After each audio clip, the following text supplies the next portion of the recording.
মাথার ওপর হুড়মুড়িয়ে ভেঙে পড়ল ছাদ, চাপা পড়ে শেষ হয়ে গেল একাধিক প্রাণ। তারাতলায় গুদাম ভেঙে কলকাতার বুকে নেমে এলো বড়সড় বিপর্যয়। কতজন আছেন?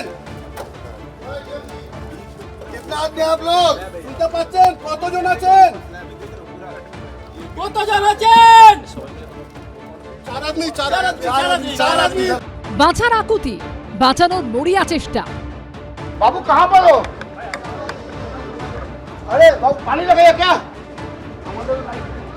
कोई है अंदर में? আত্মীয় পরিচিত পরিজনদের খোঁজ। मिंटू भाई, मिंटू भाई, अरे मिंटू भाई, राजेश, मिंटू भाई, राजेश। তারাতলায় ভয়াবহ বিপর্যয়, নির্মীয়মান গোডাউনের ছাদ ভেঙে মারাত্মক দুর্ঘটনা, অনেকের মৃত্যু, আহত বহু।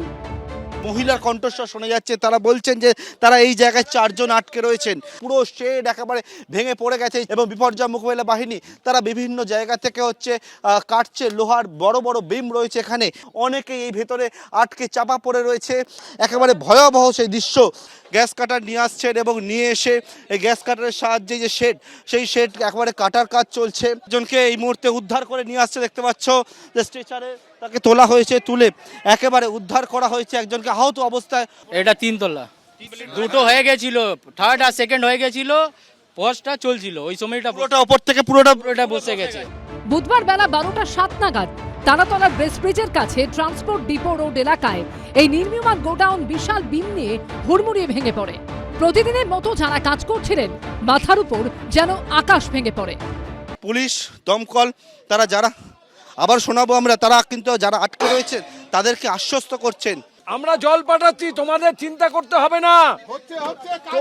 আমরা সবাই বাইরে আছি, পুলিশ আছে, জনগণ আছে, সবাই আছে। আমরা তোমাদেরকে আমরা রেস্কিউ করব, সেই জন্য এসছি, চিন্তা করবে না। মর্মান্তিক ভয়াবহ দৃশ্য। যে জায়গায় উদ্ধারকারী দল কাজ করছে তার ভেতর থেকে একজন জানান দিচ্ছে হাত বার করে যে তিনি ভেতরে আটকে রয়েছেন। একেবারে যে জায়গায় এখন গ্যাস কাটার ব্যবহার করা হচ্ছে, ঠিক ওই জায়গাতে ভেতর থেকে একজন ব্যক্তি, এক যুবক খুব সম্ভবত, সে হাত বার করে জানান দিচ্ছে সে সেই জায়গায় আটকে রয়েছেন। একের পর এক জখম ব্যক্তিকে উদ্ধার করে দ্রুত নিয়ে যাওয়া হয় হাসপাতালে। তুমি দেখতে পাচ্ছ যে যারা আহত হয়েছেন, পরের পর এখানে অ্যাম্বুলেন্স দাঁড়িয়ে রয়েছে। আমরা যেরকমটা দেখতে পাচ্ছি, এটা আমরা দেখতে পাচ্ছি RVNL অর্থাৎ কেন্দ্রীয় যে এজেন্সিগুলো রয়েছে তারা কিন্তু নেমে পড়েছে। একদিকে আর্মি এসছে, RVNL এর এই যে সমস্ত উদ্ধার করার যে জিনিসপত্র সেগুলো ঢুকছে। এখন পর্যন্ত যে আমরা দেখেছি মোটামুটি অনেকগুলো ভিতরে আছে। ঘটনার খবর পেয়ে ছুটে যান মন্ত্রী ইন্দ্রনীল অগ্নিমিত্রা পাল। এসে পৌঁছন পুর কমিশনার স্মিতা পান্ডে।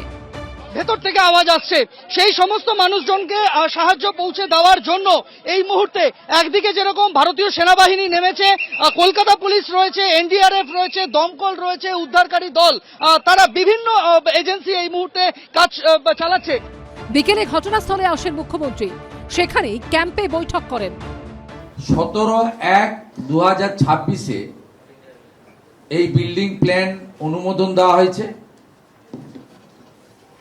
17/1/2026 লিজি হচ্ছেন Shri Shambhunath Behara as partner of Behara brothers. Initially KMCর ইঞ্জিনিয়াররা আমাদের জানিয়েছেন যে ত্রুটিযুক্ত প্ল্যান। জখমদের SSK মেডিকেল কলেজ হাসপাতালে চিকিৎসা চলছে। পার্থপ্রতিম ঘোষ, অর্ণব মুখোপাধ্যায় ও সন্দীপ সরকারের রিপোর্ট, ABP আনন্দ। ABP আনন্দ, এগিয়ে থাকে, এগিয়ে রাখে।